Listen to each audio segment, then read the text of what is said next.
Vanakkam and welcome. It's a matter of great pride to welcome to and on behalf of Flow Bangalore, the Honorable External Affairs Minister, the multilingual, multifaceted Dr. Sri S. Jaishankar. A very warm welcome to our past chairpersons, members of the media, members from Sri Jaishankar's office, members from Mr. Pai's office, and committee members of FICCI Ladies Organization. On behalf of the committee, we also warmly welcome our members to the inaugural session of Ms. Mehak's term. We welcome for the first time the first man of Flow Bangalore, Mr. Shravan Mehra, as well as some of the member spouses who were able to join us today.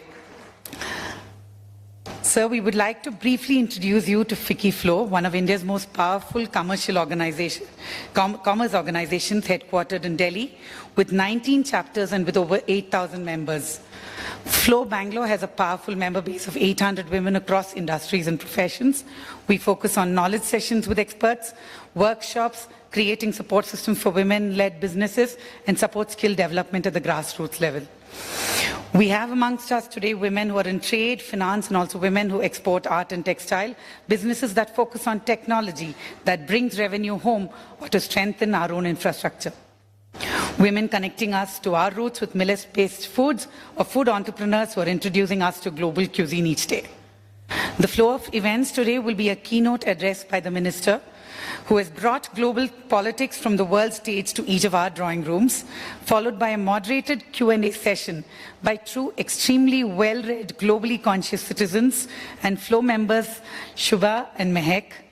Shubha, of course, is the founder chairperson of FICCI Flow Bangalore, and it is a great, and I'm proud to say that she's also worked with many MNCs heading their HR function, and today runs an independent HR consultancy business. I now welcome our chairperson, Ms. Mehak Mehra, for the first time introducing her to Flow Bangalore as our chairperson, to introduce our chief guest. It gives me great pleasure to highlight that Mehak has been a marketing professional, is now the founder of a fast-growing apparel business, has worked with NDTV as well as in export markets in her earlier avatars, and is today also the mother of two young girls. Mehak, over to you.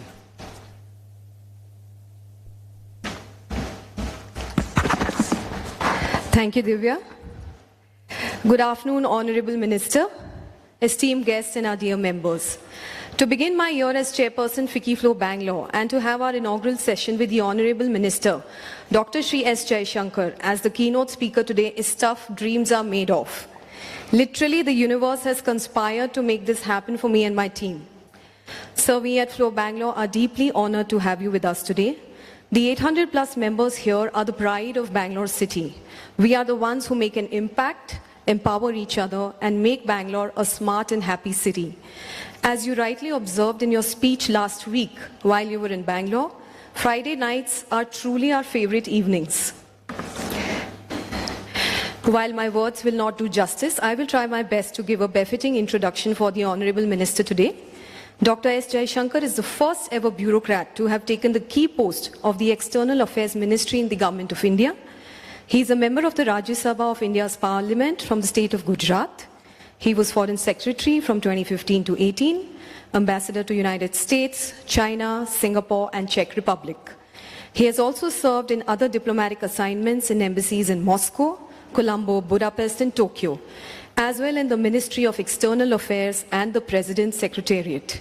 He was President Global Corporate Affairs at Tata Sons Private Limited in the year 2018.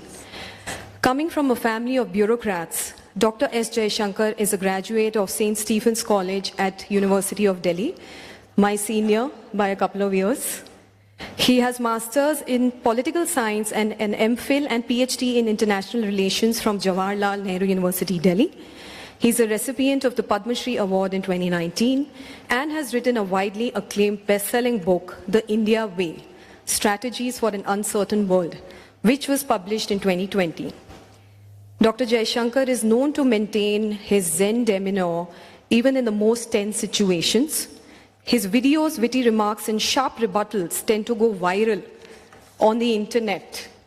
Regarded as the minister with the highest cool quotient Dr. Jaishankar has a huge fan base in millennials, Gen Z and his peers alike. Union Commerce Minister Piyush Goyal has coined him as the rock star boy just last week.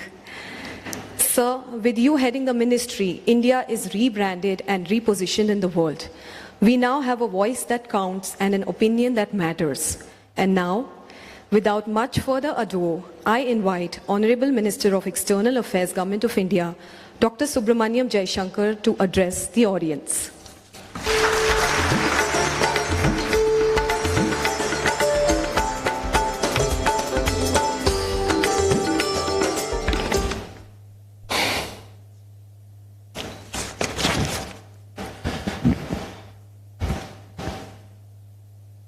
A very good afternoon to all floor members, and I must say this is a much nicer audience than the last one I spoke to.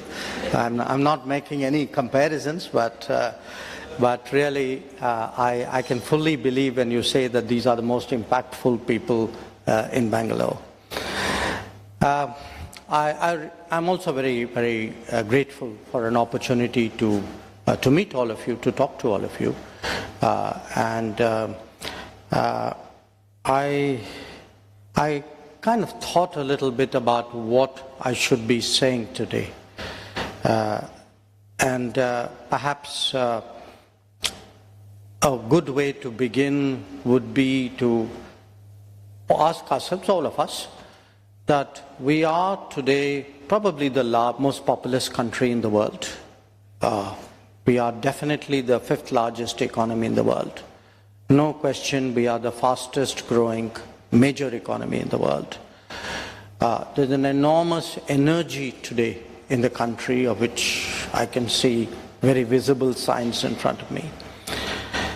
And so, what is it that has suddenly changed, or maybe not so suddenly changed?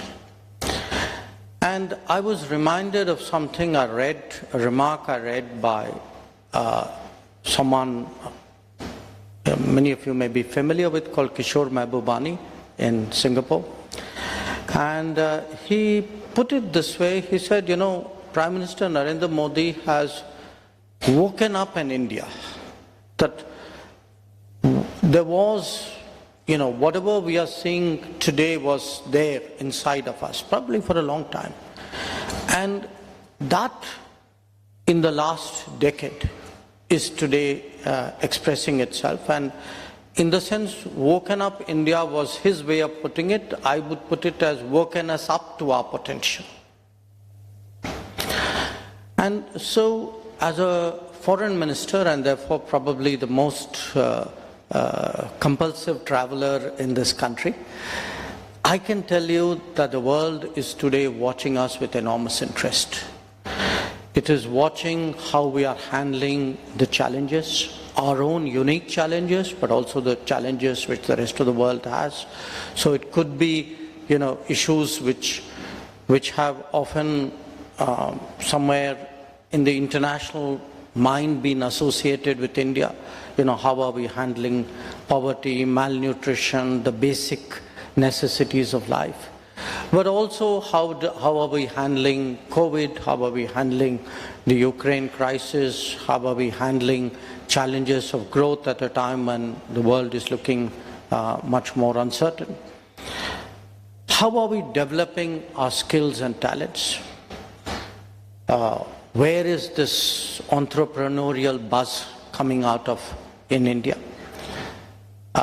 Huge interest in what we are doing in the digital. I mean, if you ask me today, probably what is the subject which I hear most often in the world, it is some aspect of our digital growth. I mean, and when you share the kind of impact and the figures, honestly the world is quite astounded at some of what is happening. So now, why is the world interested in us? Because I think the world is interested in us partly because they are trying to assess what is the contribution this India is going to make, but also what are the opportunities for the world in India. That if India is changing, if new things are happening, so, you know, where is their self-interest and how is that going to play out? So, I would say today as a country, as a people, as entrepreneurs, as as not just entrepreneurs, people actually in any walk of life, a question we all need to ask ourselves is, really, what does the world expect of us? Now, because I'm in flow, I would like to begin by concentrating my answer actually on one part of it, which is the Nari Shakti part of it. There is a very famous saying that women hold up half the sky. Actually, it's a gross understatement, because the reason they hold up half the sky by themselves, but they hold up more than half the sky because the influence of women on their surroundings, on the family, even on their partners is very much more. So the reason I said the part which I would like to begin with is of Nari Shakti is when you look at, say, 100 years of change in the world, countries which have really come up very significantly, you will find a great correlation between how women are doing there and how the national prospects have improved. I would say, in fact, an absolute correlation. So when we speak today of the progress of India, when we talk of how we need to change things, how we need to modernize, how we need to improve our social indices, how do we spur our economic growth, and after a decade of this under Prime Minister Modi, today when we are saying, okay, let's look at an era, a 25-year era of Amrit Kal, where will we be in 2047? A lot of this centers around actually how do we empower, how do we expand opportunities for women in India.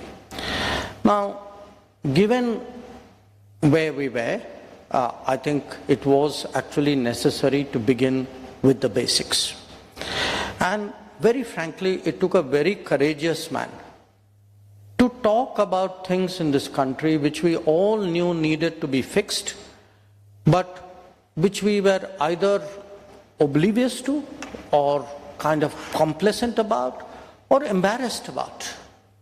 That there were issues we simply didn't discuss and therefore could not address in policy terms. Now, for me, actually, I look back, I rewind my clock and go back to 2014. And now with the benefit of 9 years of hindsight, look at a call like Beti Padhao, Beti Bachao and ask myself 9 years later, what are the results it has delivered? And believe me, those results today are very profound. They are visible, they are very impactful, they are socially impactful, they are in fact having a ripple impact in terms of levels of confidence, in the terms of scales of opportunity. I look at a second initiative, the Mudra program. The idea, how do you encourage women on a mass scale to actually have an independent financial footing? And the independent financial footing started with a bank account. And I still remember those days when, there was a lot of questioning. And honestly, the questioning was even from people who were well-wishers, even people like me who were part of the system. Why would a person open a bank account without having any money in it? It didn't make sense at that time. And yet, when the COVID came, it was those bank accounts that saved us. It was those bank accounts where we could put in money, those bank accounts through which an entire social safety system could be created in this country. Or I look at what happened a few years later. This whole push on startups, on innovation, on self-employment, on making this country understand that there is a whole world out there if only you are prepared to have the confidence and the willingness to look at those opportunities. So for me, I was at a News 18. I do this for a living, okay, guys? So I keep appearing from time to time. So I had this News 18 conversation, and somebody asked me, saying, so you are interested in sports? A lot of people know I am. She said, who are your favorite cricketers? Okay. I gave 3 names, of which 2 were Indian. And the 2 names I gave were not surprising. I mean, like no-brainers. It was Virender Sehwag and it was Mahendra Singh Dhoni. I don't know, maybe a few years from now, I'll probably give Shefali Verma and Harmanpreet Kaur. Because that spirit which we saw, nationally today, actually you can see, I mean, for me the big story actually of the last week was what the 4 boxers did in the World Boxing Championship. So I put it to you today, it isn't just the India that has woken up. I think in many ways, the Nari Shakti of India has woken up even more. And that's why I was particularly pleased today to be with all of you. Now, again, I want to share with you, some of the, I would say, almost the perplexity of the world when we look at these issues. I was last year in Ethiopia, and Ethiopia, the president of Ethiopia is a woman. Okay. And I was transiting through, and she was very insistent, even for a little while, that she said, there's something really important I need to talk to you about. So, I mean, president says, you do it. So I go and see her, and she said, there was something I read about. I'm very, very keen to pursue it. I'm getting bogged down by my bureaucracy. I want to see you to cut this short and get to the point. And the request I have of you is, I heard about these low-cost biodegradable sanitary pads made in India. I want you to find me a way of setting up a factory in Ethiopia. Which I did. Now, at the end of the conversation, she said, there's something I need to ask you. I could imagine this idea, coming from a woman. I'm still trying to wrap my head around the fact that this idea actually came from a prime minister like yours. So I honestly didn't know what to say. I just said, well, maybe there's more, there's a complexity there, there's an understanding there, which I said even we folks are grappling with today. But I put it to you today because the world is picking up on various aspects of what is different about India, what is happening in India, that we are no longer, the country, one day there will be potential, maybe if things go right in India it will happen. It is what is actually being delivered on the ground today that interests the world. So let me come to say a little bit about what is actually happening in India. If I were to sum it up in 3 words, I would actually say Atmanirbhar Bharat. And I say that not as a slogan. I do not say it as a protectionist economic outlook.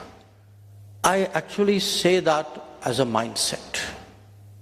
And Atmanirbhar Bharat in terms of thinking through our solutions for our problems, finding ways which actually do exist in this country, if only we had the determination, the perseverance, the confidence to apply ourselves to it.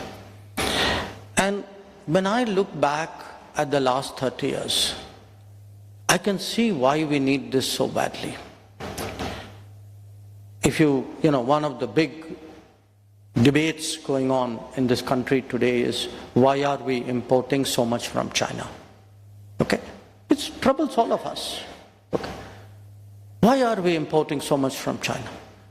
We are doing this because for the first 20 years after economic reform started, we did not care to build up our own small and medium enterprises, our own entrepreneurship, our own supply chains, so that when the world opened up, our businesses, and not just our businesses, I think our governments, our policymakers, our intellectuals, all of us were part of that attitude, which is, let's try and max our profitability, let's try and use what we can get in the world.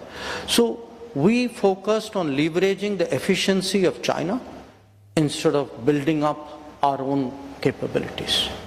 And it has cost us heavily even in the medium term. That today, if you look, we are not alone. Much of the world has the same problem. That there are so many very vital aspects of our economic production where, we could have had that supply chain in India if only we had made that effort. And today, not today, I think in the last decade, this is one of the big changes we're trying to bring about, which is, how do we support our businesses? How do we spur our entrepreneurship? A lot of what we are, when we say Stand Up India, when we say Startup India, when you talk about innovation, invention, a lot of it is about this. The second consequence of that, we've also seen growth, but not necessarily employment. And we haven't had that linkage between growth and employment, precisely because what should have happened had we been wise, had we built up those supply chains, every growth would have had a cascading effect down our society, and it would have actually had a social benefit. And there we have actually undersold ourselves. And that too is something which we are trying to change today. So when we look today at East Asia, at Southeast Asia, these are parts of Asia which modernized and grew faster than us, earlier than us. I think there is a lot that we can learn from them.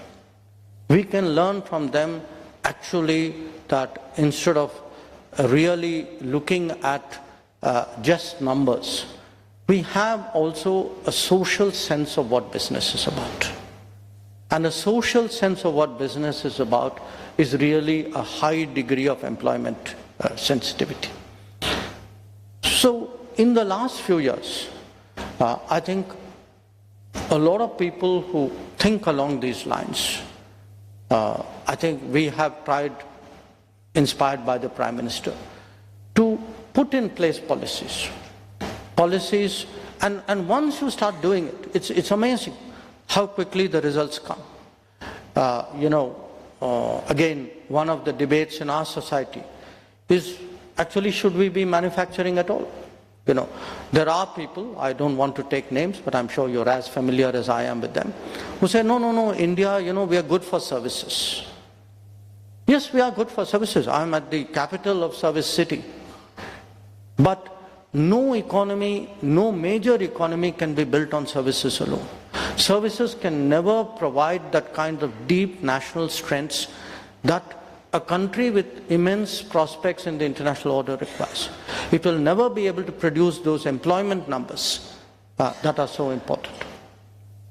So one of the really, I would say, important initiatives we have pressed as part of this overall rubric of Atmanirbhar Bharat that I'm explaining is the production-linked incentive, is the idea of, in different sectors, to incentivize production in India.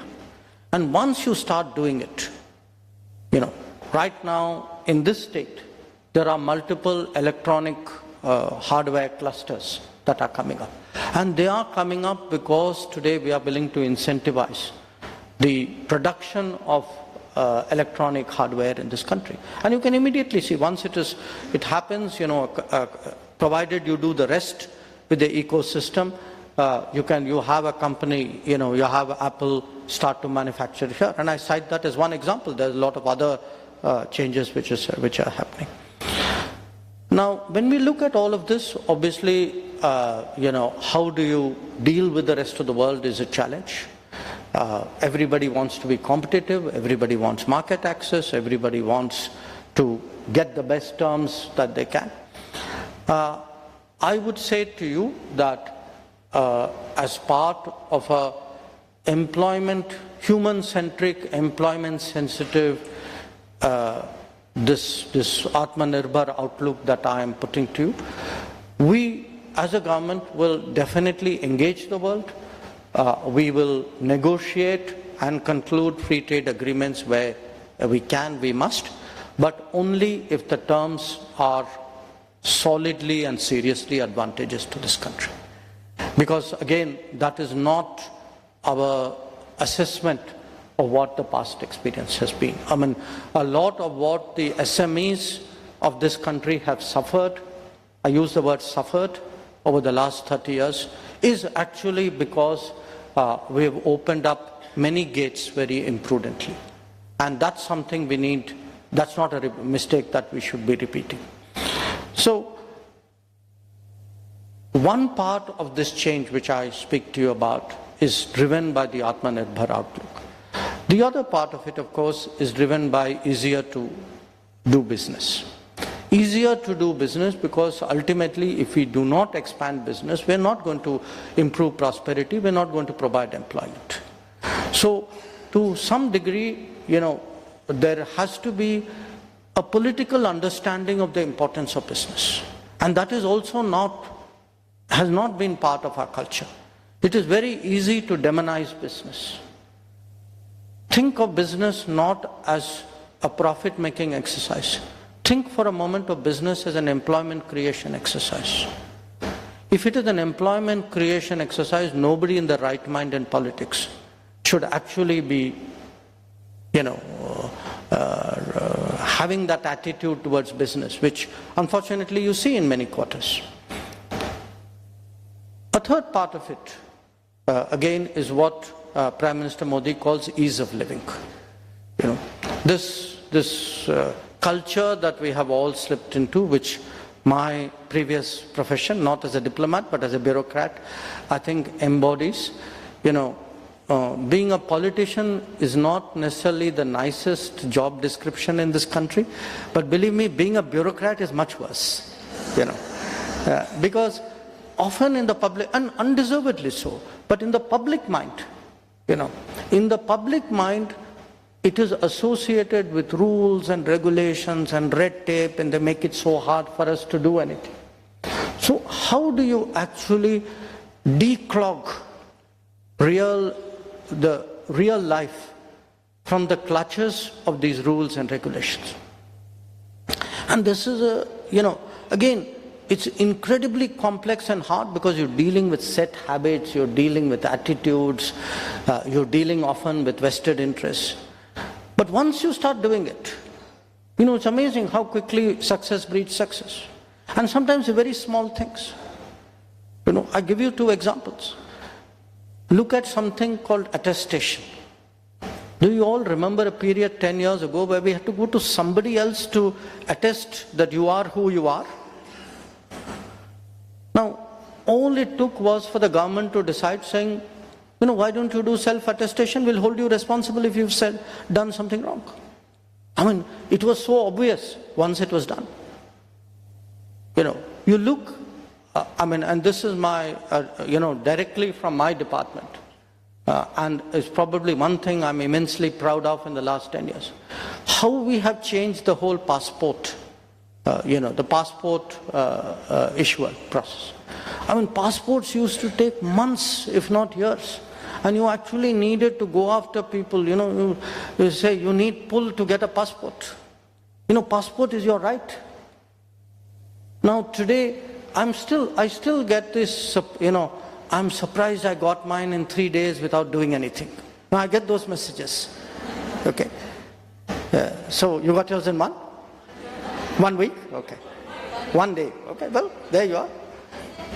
Yeah, but next time I come, you'll say, okay, I need it in 6 hours. So look, but I'm pointing that out to you, that,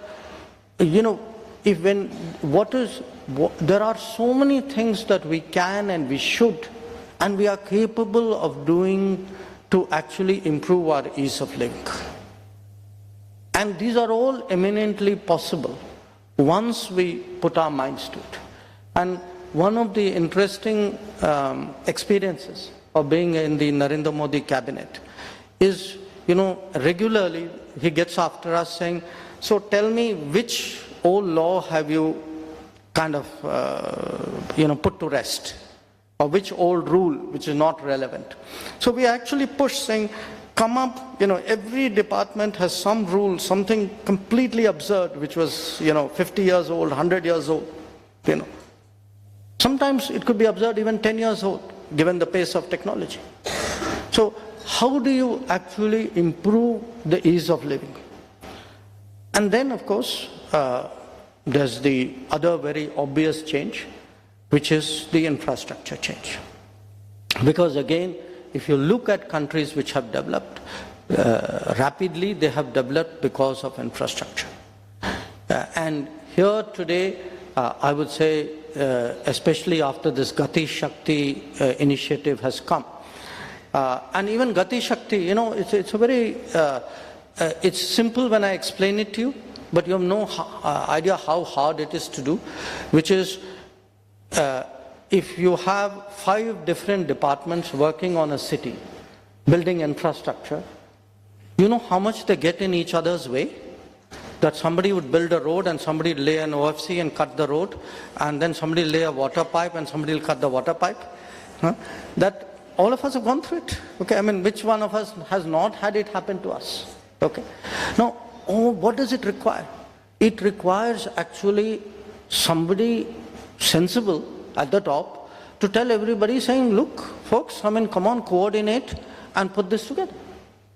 And that is really what, in a sense, the whole, I mean, at a macro scale, really, that environmental clearances, land acquisitions. So that's the macro part of this kind of exercise. So the point I want to emphasize to all of you is this country is changing. You are all today participants of that change. In many ways, I would say, expressions of that change. The world is looking at us today with an enormous sense of interest. They can see that this is not the India of 10 years ago, certainly not of 20 years ago. And because there are big shifts which are happening in the world.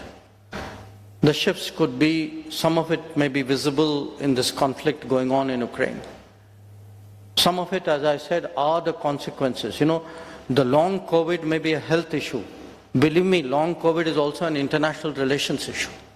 That the COVID is going to have a deep impact on how the world behaves, how the world, in a sense, responds, because it has been a very, very scarring experience. If you look today at some of the very sharp competitions which are going on, that the search today for more reliable supply chains, this is an enormous economic opportunity for us.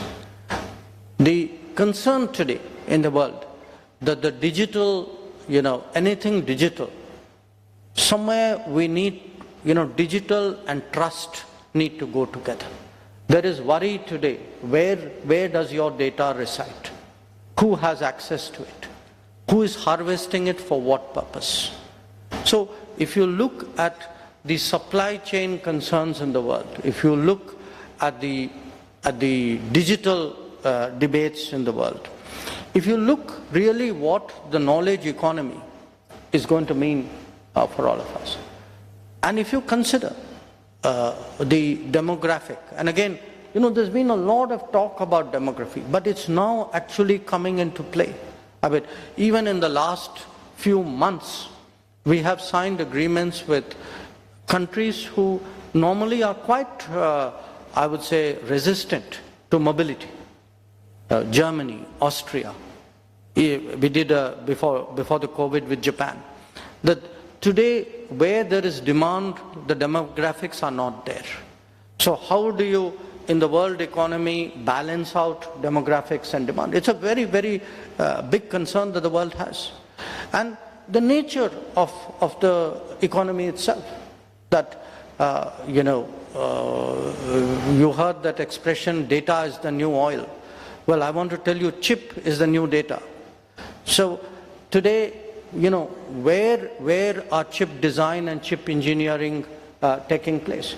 And if you look actually at the number, the tens of thousands of engineers today, and I suspect a very large number of them, no, I don't suspect, I actually know, a very large number of them are in this city, that they are today a very integral part of an enormous competition today which is taking place in the world when it comes to semiconductors. So the point I wish to make to you is we are today at a moment when we've seen I would say very, very broad-based, very deep change almost for a decade. It is driven by a vision of where we want to take our country. It is based really on creating that sentiment, that understanding in the entire country of which is the direction we need to go. That is what actually, when we speak about an Amrit Kaal, we are trying to do. How do you energize 1.5 billion people and get everybody confident in their ability to contribute to it? And that contribution can come in many, many ways. All of us every day in different ways make choices. We make choices on making it easier to do business, in cutting red tape or in not cutting red tape, in the political choices we make, in the governance habits we encourage or we discourage. But at the end of the day, I think what is a country's destiny is an aggregate of choices which its individual citizens make. And that making of that choice has many, many aspects. So I think in the last 10 years, certainly the country has gone a certain direction. That is the direction that we would like for it to continue. So perhaps that might be a good note for me to stop. And if, I'm sure there are a few questions you would like me to. Can I take it?